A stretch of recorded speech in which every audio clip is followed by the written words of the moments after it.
Sekretariat Daerah Pemerintah Kabupaten Sampang, Madura, Jawa Timur, mengungkap bahwa Dinas Kesehatan dan Keluarga Berencana setempat mendapatkan kucuran dana terbesar dari dana bagi hasil cukai hasil tembakau tahun 2025.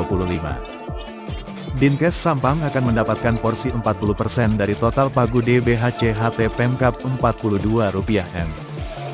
Analis Kebijakan Muda Bagian Perekonomian dan SDA Setdakap Sampang Abdi Bari mengatakan, anggaran DBHC-HT yang diterima Pemkab Sampang dari pemerintah pusat tahun ini mencapai Rp42M.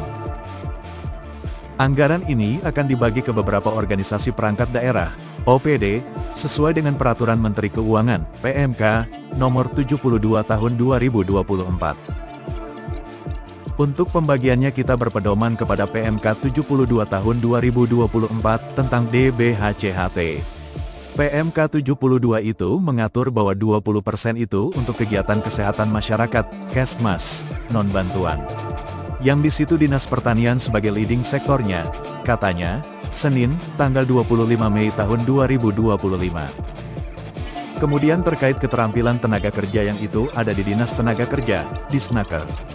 Selanjutnya terkait pengawasan pendaftaran mesin pelinting bagi usaha kecil menengah, UKM, atau usaha rokok legal.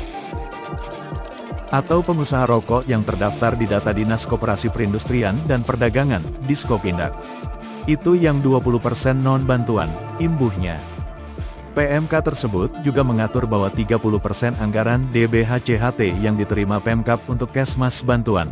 Leading sektornya adalah Dinas Sosial Pemberdayaan Perempuan dan Perlindungan Anak, Dinsos PPPA.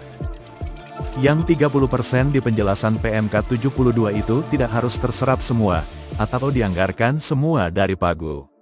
Tapi penggunaannya disesuaikan dengan jumlah penerima yang real di Kabupaten Sampang. Kemudian sesuai PMK lagi itu 30% untuk Kesmas bantuan yang berupa bantuan langsung tunai, BLT, ujarnya. Kemudian pembagian selanjutnya untuk penegakan hukum sebesar 10%.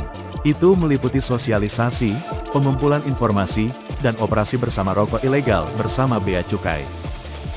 Namun penganggarannya harus sesuai dengan arahan Bea Cukai Madura, yang disesuaikan dengan kebutuhan real di lapangan.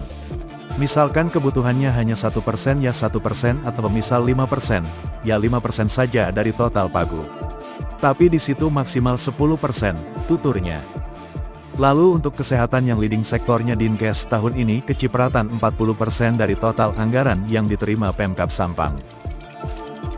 Sementara kelebihan anggaran yang tidak terserap bisa dialihkan atau ditambahkan ke yang 20% seperti Kesmas non-bantuan, kesehatan, atau digunakan sebagai pembiayaan Sekretariat Bagian Perekonomian Setda. Namun pembiayaan sekretariat di situ tidak boleh lebih dari 10% dari total pagu. Tapi kenyataannya dialokasikan sesuai kebutuhan, dan itu ada di bagian perekonomian. Untuk di perekonomian saat ini menurut perkiraan kami bahwa pagu yang dibutuhkan itu hanya sekitar Rp99,9 jutaan, ungkapnya. Madura News, terdepan menginspirasi.